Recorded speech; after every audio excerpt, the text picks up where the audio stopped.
Hi, I'm Andrew with Trusty Sail and Paddle, and I'm excited to talk to you about a project that we've been working on for honestly about the last month. We had a customer who found us on YouTube based on a previous project of a Old Town kayak that we had done and challenged us to make it even next level. The customer had some specific demands that he needed, ease of charging, the fact that he wanted a vessel that was going to be utilized for both fishing and for exercise. So that meant that ergonomics really had to be front of mind. This boat would be living on a boat lift, so it didn't necessarily need to be lightweight, but at the same time, it needed to be able to be charged conveniently and be able to be safe in that environment, protected from corrosion, make sure that all of our electrical connections in the boat were out of the sump. You know, issues that could become more of a problem by being out in the environment. So with all of these front of mind and this challenge accepted, we partnered with the customer to create this beautiful boat. It's about a $16,000 Bigwater ePDL 132. Again, as we stated in the beginning, the customer was looking for an exercise machine that could also fish. And there really is no other boat on the market that offers the convenience and ease of use of the Old Town ePDL, with both a trolling motor essentially and a pedal drive built into the boat with the ability to supplement your power. Gives you a day's worth of use on the water in a powered form, moving it over 5 miles an hour, and again, still has the ability to be used as a traditional pedal drive kayak for those folks that still want to get some exercise in. So starting with the ePDL was really a no-brainer, and the customer was certainly on board with this boat. From there, we added quite a few different accessories, some different things that were based upon previous builds that we had made, some customer requests, and then again, the challenge to upgrade this to truly a world-class kayak resulted in the product selection that we have on this boat.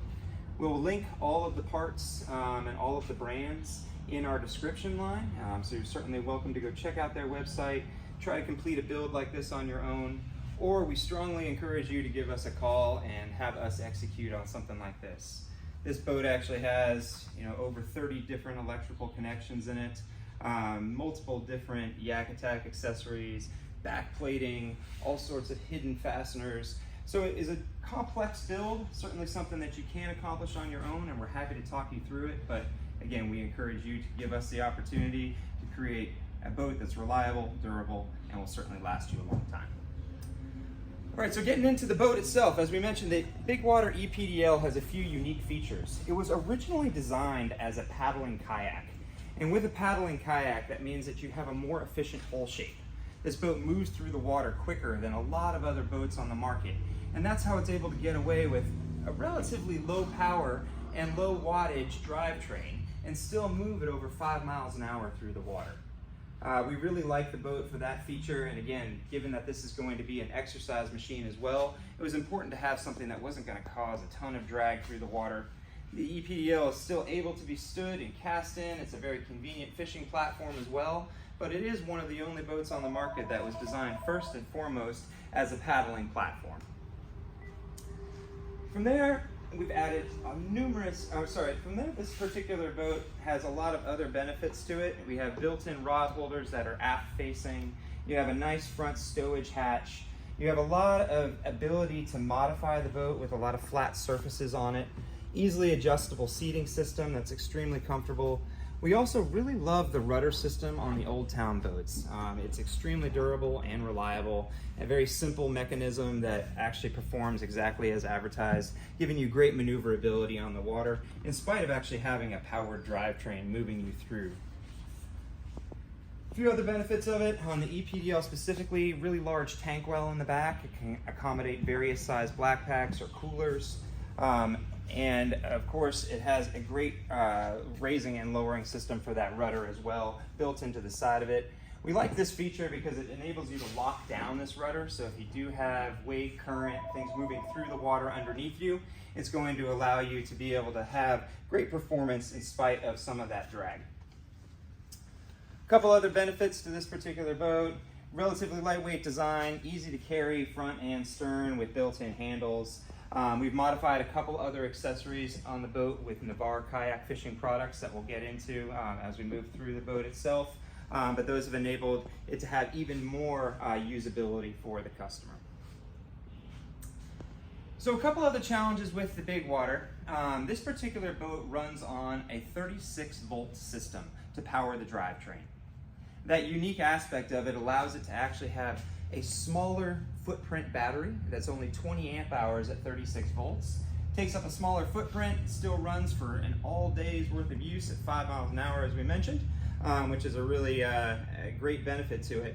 But the drawback to that 36 volt system is that any electronics that are added to the boat are generally running on a 12 volt system. Everything that we put on this boat is 12 volts, and so as a result we ended up having two different voltage systems in the boat itself.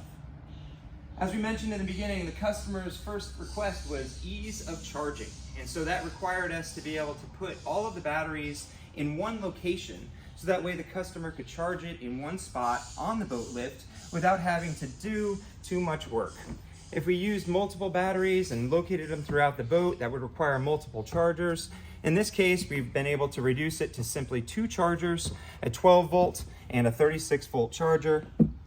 With this boat, we also needed a bit more power because of some of the accessories that we added.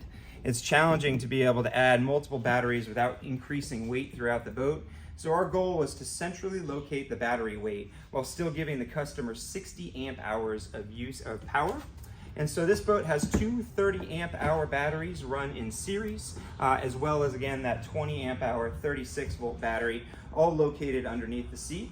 They also all have charging leads built into the battery. So all you simply need to do is plug in your existing 12 volt and 36 volt charger into that battery lead and you're good to go. So we couldn't make it much simpler than that. Two chargers and again, all in a centralized location. From there, we added quite a few different Kayak accessories to this boat. Kayak is a backbone of almost all of our builds. They make great gear track and other items that enable you to kit out your kayak and make it more usable really right out of the gate. So we've added Kayak accessories honestly from the bow to the stern. So going from the bow here, we have a small plate and we built a bow light for this particular boat. Using a Kayak base, it makes it removable and simply unplug it from the boat as well if you want to take this off altogether. The Kayak gear track on the front of this also makes it easy to remove and mount that particular base. And of course, have a lot of adjustability built into it.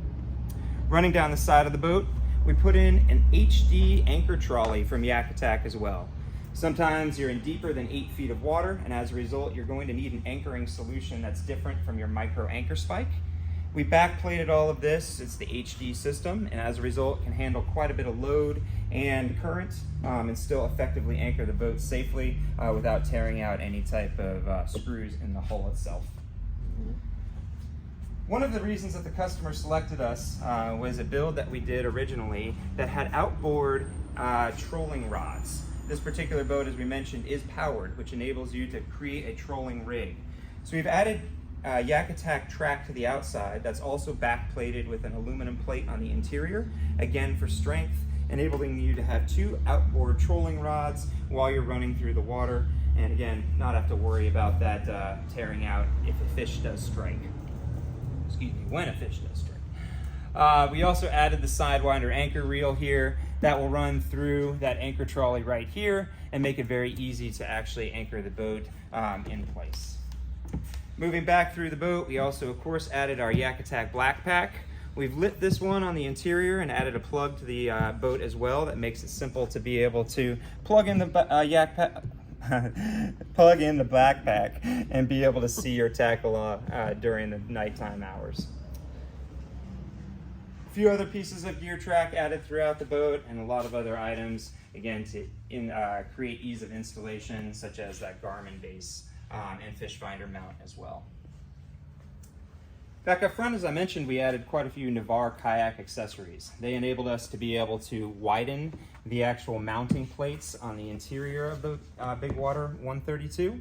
That that really opened up a lot of different options for us in terms of the way that we mounted live scope features. And ultimately we have plier holders, we have lure catches, we have ways to be able to connect items so that you don't lose items overboard, all still without affecting the ability to paddle and pedal the boat. Really like that accessory. We also utilize the Navarre plates up front here for just better appearance. We use the Navarre transducer scupper mount on the underside of the boat, which allowed us to really bring that GT56 transducer all the way up into the bottom of the hull. So that way when it's on a boat lift or beach, you don't have to worry about that transducer making impact with the ground.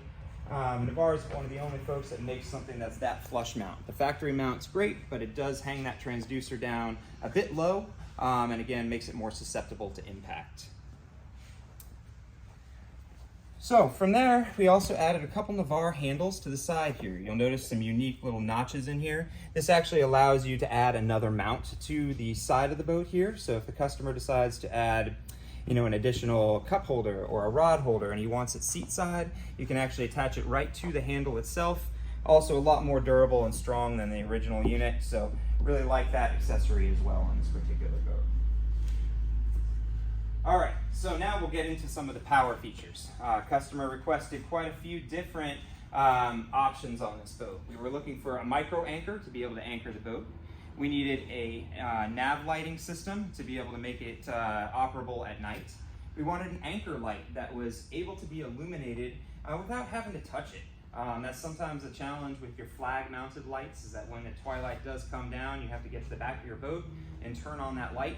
So we decided to make something that was more permanently mounted that could be turned on with a switching system instead. We went with a 10-inch Garmin EchoMap Ultra 2 with touchscreen on it. And the customer also requested a live scope system. So we really went next level on this particular electronics installation. We used a fishfindermounts.com mount here with rotating top.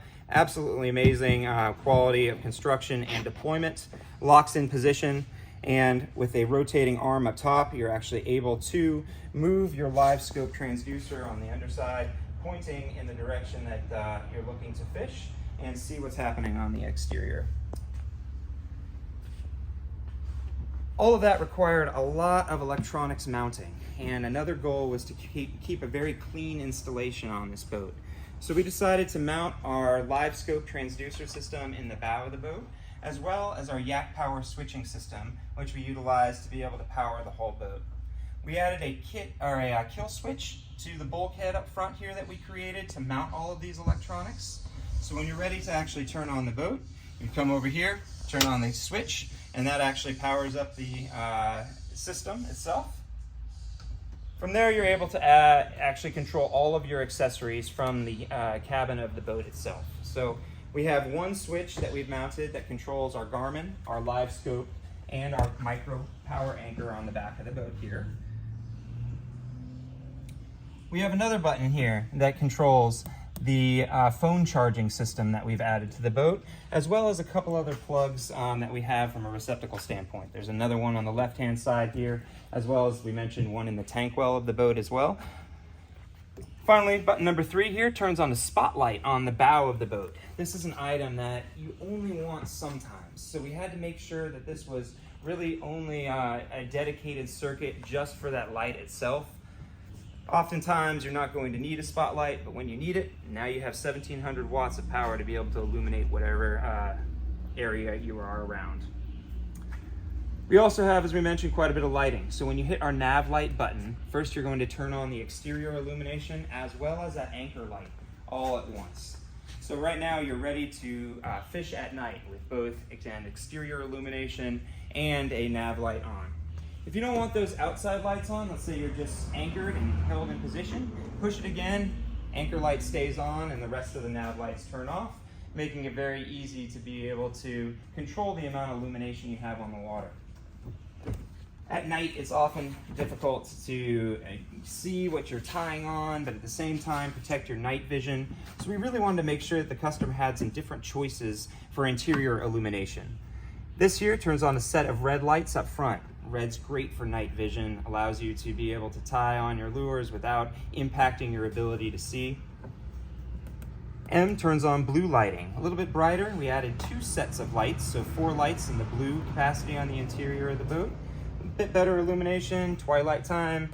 And then if you need all the light you can get, we also have this guy here, which turns on 2 lights under the seat and 4 lights in the tank well of the boat to be able to light up all of your tackle and accessories. As we mentioned, the Garmin itself is all wired into the system and operates on the LiveScope system. So when you change over here, you can notice that it is actually showing here on the LiveScope screen. This will actually give you a real-time image of what's happening underwater as you point that transducer. This, again, we added 2 transducers to this boat, so if you don't want to sit and actually use this and point in the direction that you want to see, you can back out, go into your standard transducer models, and then actually select your either side view or split view frequencies and be able to see in a different direction off to the side of your boat as well.